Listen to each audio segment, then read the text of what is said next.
Bonjour, bonjour, bienvenue sur le podcast d'Étoiles. Aujourd'hui, je vais vous parler de la dernière pleine lune de l'année. Et oui, c'est une super lune à 13 degrés des Gémeaux qui fait donc face au Soleil à 13 degrés du Sagittaire. Alors pourquoi une super lune? Eh bien parce que la lune, elle ne tourne pas autour de la Terre en cercle parfait. En fait, son orbite est elliptique et à certains moments, elle est plus proche de nous, c'est ce qu'on appelle le périgée, et à d'autres plus éloignés, c'est l'apogée. Donc une super lune, ça se produit lorsque la pleine lune survient au moment où la lune est au périgée, donc très très proche de la Terre.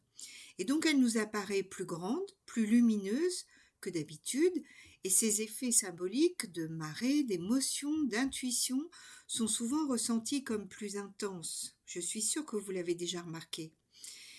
C'est un petit peu comme si sa lumière touchait directement notre système nerveux et qu'elle éclairait davantage ce qui, en nous, demande à être vu, compris ou libéré. Donc, c'est une pleine lune mutable, vraiment, de façon très marquante, parce qu'elle est prise dans une grande croix avec les nœuds lunaires en Poisson et en Vierge.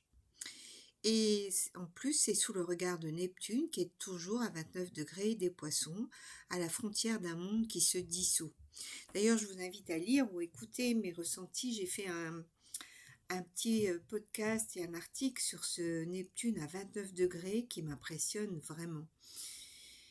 Alors cette pleine lune, elle ouvre un carrefour où on ne peut plus continuer comme avant et où chaque décision, même minuscule en apparence, porte une portée karmique et intérieure bien plus profonde. Alors l'axe Gémeaux-Sagittaire, ça raconte quoi? Ça raconte l'histoire d'un mental en effervescence, saturé d'informations, de messages, de choix, face à un soleil qui demande une vision globale, un sens, une direction. En fait, c'est une lunaison de mots, d'idées, de conversations, mais aussi de tri, de renoncement, de choix dans le oui, de choix dans le non, qui soit plus net, plus honnête.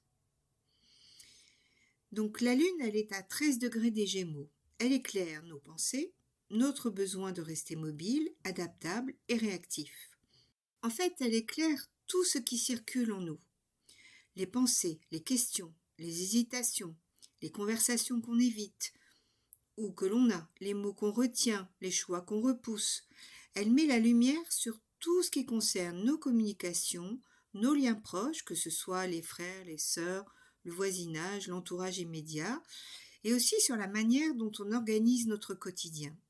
Elle révèle aussi ce qui nous stimule mentalement et bien sûr ce qui nous éparpille. En Gémeaux, la Lune nous montre ce qui a besoin d'être dit, clarifié, nommé, claire le mental.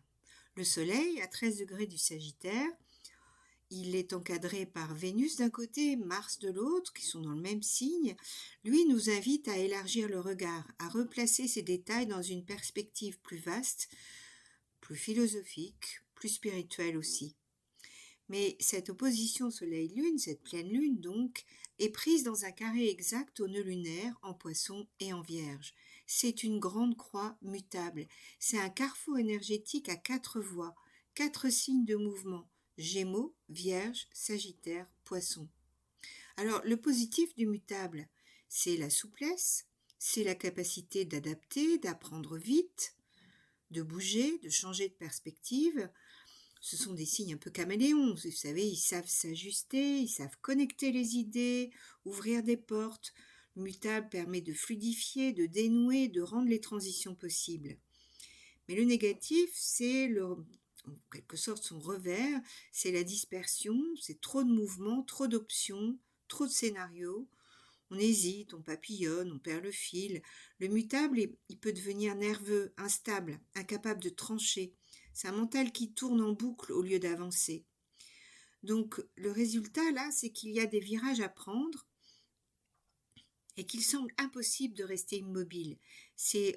Moi j'ai l'impression que c'est l'univers qui dit adapte-toi, clarifie, décide et évolue. Vous voyez? Donc le nœud sud en Vierge, c'est quand même la mémoire qui nous ancre. C'est la capacité de discerner, de sentir ce qui est juste, de reconnaître les limites du corps, du quotidien et du réel. En fait, c'est la sagesse du présent, l'humilité, la lucidité. C'est ce qui nous maintient intègres, alignés et vivants dans la matière. En fait, il représente nos ressources intérieures, la clarté, la conscience du détail, la responsabilité authentique, celle qui ne sacrifie pas l'âme mais qui lui donne un contenant. Le nœud nord en poisson, lui, il nous ouvre à la dimension invisible. Il s'agit d'écouter l'intuition, de suivre les synchronicités, de se laisser guider par l'âme. C'est un appel à la connexion, à l'inspiration et à la compassion. Mais, comme toujours, il y a un côté ombre. Donc cet appel peut devenir une fuite, comme vouloir fuir dans quelque chose de très vaste, échapper au réel. Vous savez, tout ce qui peut nous amener à éviter la confrontation à soi. Et puis, ne pas vouloir choisir, en fait, se laisser guider, mais aveuglément. Parce que là, l'important, c'est quand même d'aller voir à l'intérieur et de choisir par soi-même. Et puis, en plus, nous avons Neptune en poisson au dernier degré. Donc tout ça, c'est très amplifié. Et trop de signes de poisson, trop d'énergie des signes de poisson, on risque de se perdre dans l'illimité, dans les projections, dans des choses, vous savez, de cet ordre-là. Donc il s'agit de trouver la respiration entre les deux. La Vierge, elle nous ramène au corps, les poissons ouvrent la voie à l'invisible, et donc le chemin juste est un peu un mariage entre les deux. C'est comme une âme inspirée dans un corps lucide. C'est vraiment l'équilibre dans cet axe qui est à trouver. C'est être suffisamment enraciné pour ne pas flotter et suffisamment ouvert pour ne pas se contracter. Alors, je voulais vous parler encore un petit peu quand même de Neptune, qui est toujours à ce 29 degrés des signes des poissons. Comme je vous le disais dans le podcast, ça va durer jusqu'au mois de janvier. Et il est accompagné de Saturne dans le même signe. Une chrysalide, la forme ancienne se liquéfie, perd ses contours, devient comme informe avant de renaître autrement. On ne sait pas encore précisément quel papillon va émerger, mais on sent que la forme chenille ne fonctionne plus. On sent que les choses sont en train de se transformer. Neptune, à ce degré anarétique, accentue, c'est-à-dire 29 degrés des poissons, il accentue à la fois le risque de confusion, bien sûr, de chaos, de saturation émotionnelle, mais aussi la possibilité d'accéder à un espace de vacuité sacré, j'ai envie de dire, un point zéro où il n'y a plus rien à défendre ni à prouver, seulement être là, être présent, dans une qualité de silence qui guérit. Saturne, lui, il amène une dimension de lucidité, de responsabilité aussi. Il ne s'agit pas de fuir la réalité, mais de reconnaître ce qui se dissout et de choisir ce que nous voulons vraiment construire sur les ruines de l'ancien.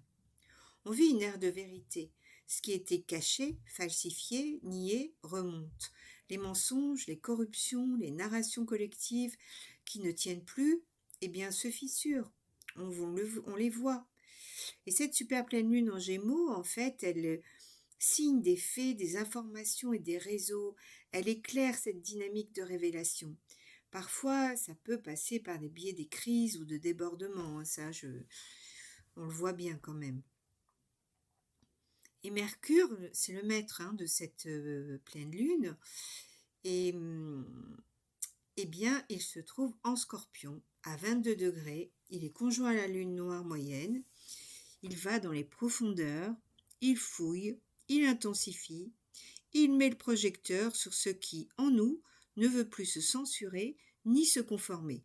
Mercure en Scorpion, conjoint à la lune noire, donne une parole qui touche les tabous, les désirs non avoués, les colères enfouies, les vérités intérieures qu'on ne peut plus étouffer sans se trahir.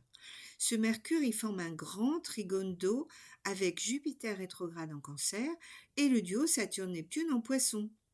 Et donc, c'est un grand triangle, les trigones, vous voyez. Donc, c'est un triangle de profondeur, de mémoire et de sens. Jupiter rétrograde en Cancer et ramène l'attention sur le monde intérieur, sur les besoins émotionnels fondamentaux, sur la lignée aussi. Et surtout, et aussi, sur les besoins qui n'ont pas été entendus dans l'enfance et qui, en fait, il va amplifier ce qui pousse en nous comme une nouvelle pousse fragile, un besoin d'être nourri autrement, de se protéger différemment, de redéfinir ce que sécurité veut dire. Et donc, relier Mercure en Scorpion, Jupiter en Cancer, Saturne-Neptune en Poisson, c'est comme créer un courant de conscience où la parole, l'intuition et la mémoire émotionnelle s'alignent. C'est un soutien puissant pour ne pas se perdre dans l'agitation mentale des Gémeaux, mais pour écouter ce qui est vraiment en train de mûrir en profondeur, en silence. C'est un nouveau rapport à ses émotions, à son histoire et à sa vérité. Mercure ici, il est l'alchimiste, celui qui assemble les pièces, qui comprend rétrospectivement ce que les dernières semaines ont permis de voir. Il relie les points et ses trigones d'eau donnent la sensation qu'au-delà du chaos apparent, quelque chose en nous sait, quelque chose est guidé et soutenu.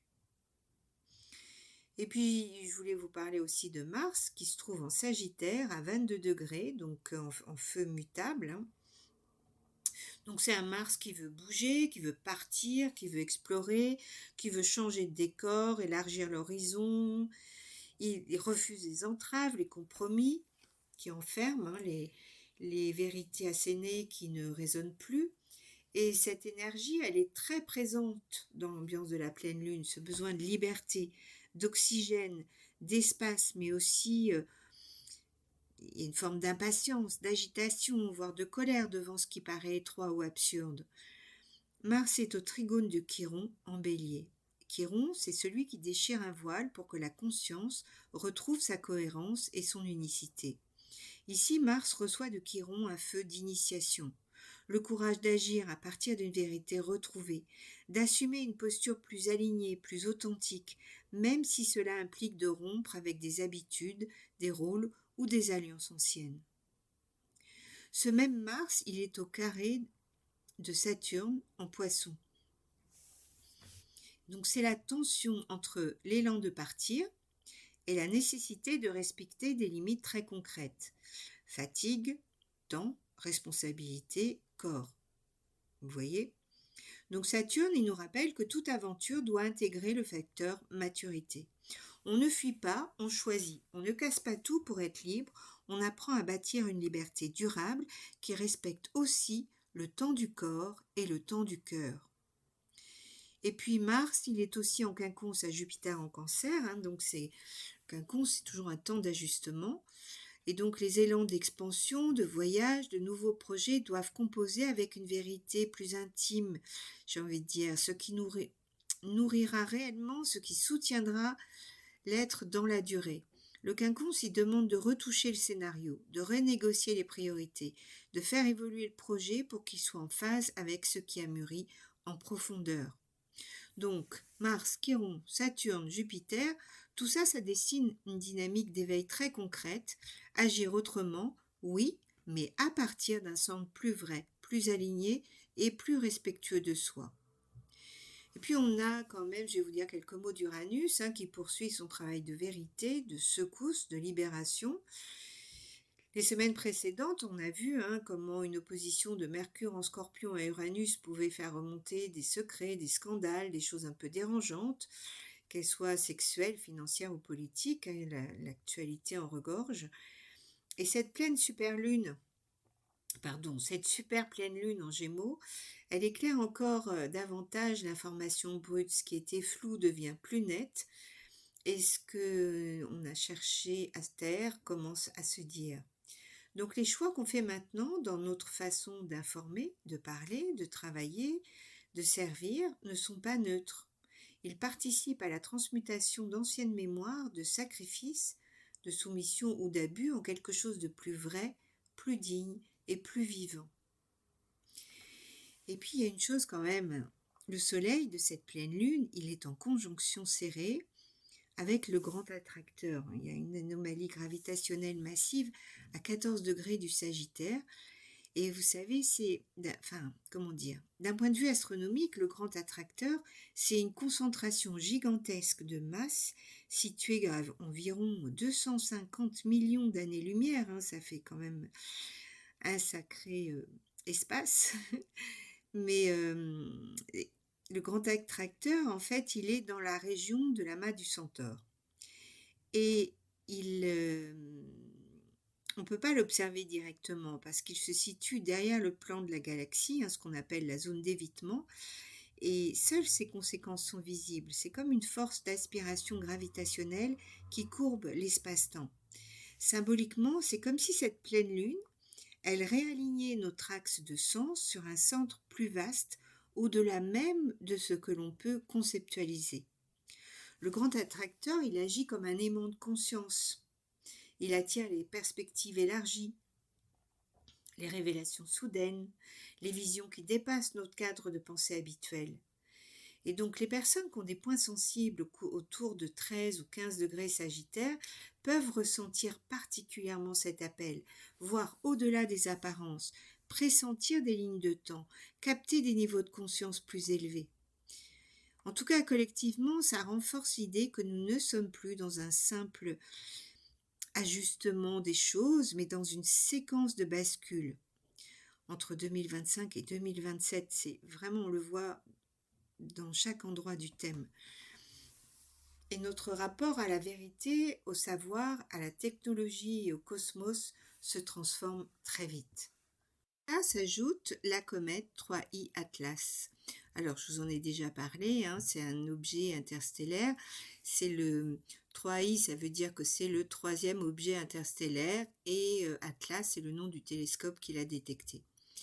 Et 3I Atlas, elle nous interpelle beaucoup parce qu'elle arrive d'un autre système stellaire.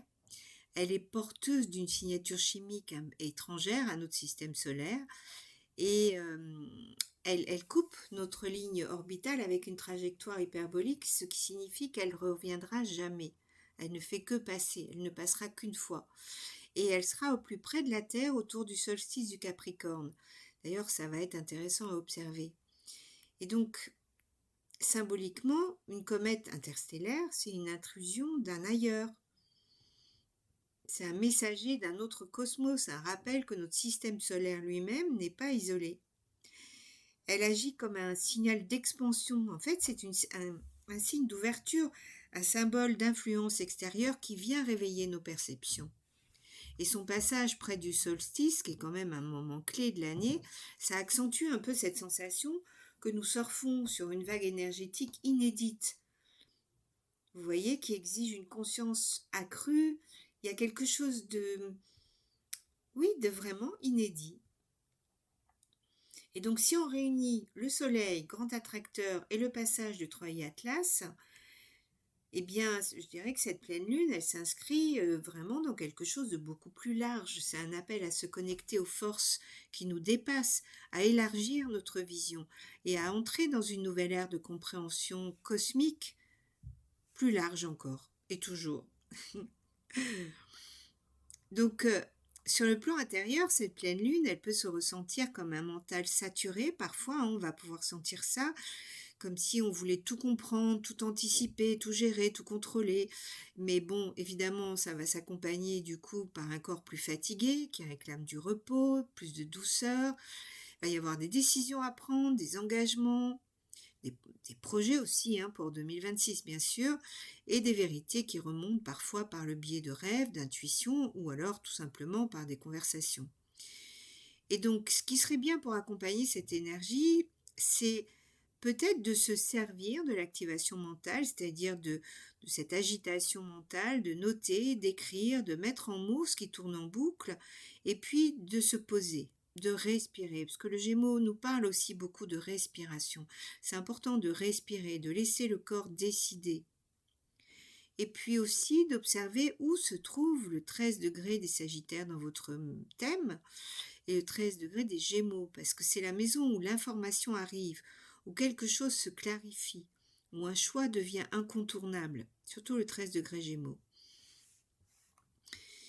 Et puis sans doute aussi, il s'agit aussi d'accepter que la mutabilité, ça implique des changements de programme, des revirements, j'avais prévu ça et finalement ce sera tout autre. Plutôt que de s'y opposer, eh bien allons-y, expérimentons la souplesse, la curiosité, la légèreté Gémeaux Sagittaire. Il y a quelque chose de léger dans cet axe-là.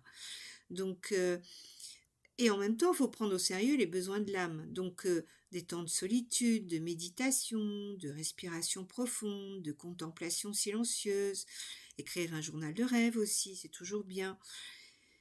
Et puis, comme je vous le disais, hein, Neptune à 29 degrés des Poissons, ça demande des espaces de vide, des temps de latence pour que la nouvelle fréquence puisse s'ancrer. Et donc pour ça, il s'agit de se donner la permission de dire non, de se libérer de certaines obligations, de renégocier certains engagements, de cesser de répondre automatiquement à chaque demande, de dire oui tout le temps si on n'en a pas envie. Il s'agit de dire un vrai oui, vous voyez. Et si on ne peut pas, d'oser dire non, surtout si le corps ou le cœur disent clairement non. C'est l'un des grands messages de cette grande croix mutable, le courage de libérer de l'espace. Et puis, oui, surtout, faut pas oublier cette dimension joyeuse de cette pleine lune en Gémeaux, hein. Alors bien sûr, il y a des enjeux qui sont importants, mais elle nous invite aussi à rire, à parler, à rencontrer, à danser avec la vie, à laisser le jeu des synchronicités nous traverser.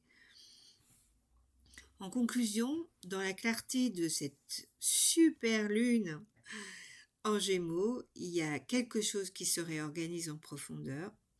On sait, le mental s'agite, les choix se multiplient, les routes se croisent, mais derrière tout ça, il y a une ligne plus vaste qui apparaît. Avec le soleil conjoint au grand attracteur, on est attiré vers un centre qui dépasse notre compréhension, un centre de gravité intérieure qui nous recentre sur ce qui a vraiment du sens. Et tandis que 3i Atlas traverse notre ciel comme un messager venu d'ailleurs, l'univers nous rappelle que nos décisions du moment sont inscrites dans un cycle bien plus grand que nous. C'est une invitation à élargir notre vision. Il ne s'agit pas de renier le réel, mais d'accueillir l'invisible sans perdre notre ancrage. Et dans cette grande croix mutable, rien n'est figé. Il s'agit de délier, de trier, de bouger en fait, de dire oui, de dire non, d'être en mouvement, de le faire depuis un espace peut-être plus cohérent, plus aligné, où le corps et l'âme dialoguent enfin. Parce que le nœud sud en Vierge, il nous ramène à la clarté, à l'humilité, à la sagesse de ce qui est concret. Le nœud nord en Poisson, lui, il nous attire vers l'ouverture, la confiance, le mystère. Et donc, il y a une grande importance dans la respiration commune. Alors, dans la lumière de cette pleine lune, vraiment, écoutons autrement. Pas le bruit du mental, mais la vérité qui se glisse entre deux pensées, l'endroit où on sait. Ce qui se décide maintenant n'a peut-être pas encore de forme, mais l'élan est là. Vous voyez, allez dans cet interstice entre deux pensées. On avance vers 2026 comme on franchit un seuil avec lucidité, inspiration et l'intégrité nécessaire pour naviguer une période de transformation accélérée. C'est vraiment de ça dont ça parle. Alors cette pleine lune, elle nous montre que la voie la plus juste réunit à la fois le réel et l'invisible. Et quand on équilibre ce que l'on comprend et ce que l'on ressent, alors on cesse de se perdre, on retrouve son axe. Et c'est là que la liberté commence. Alors je vous souhaite un magnifique ressenti de liberté et je vous dis à tout bientôt pour un nouveau podcast. Ah oui, et comme d'habitude, n'oubliez pas de liker, de commenter, de vous abonner si ce n'est déjà fait. Et parce que sans vous, cette chaîne ne peut pas exister. Alors je vous dis à tout bientôt.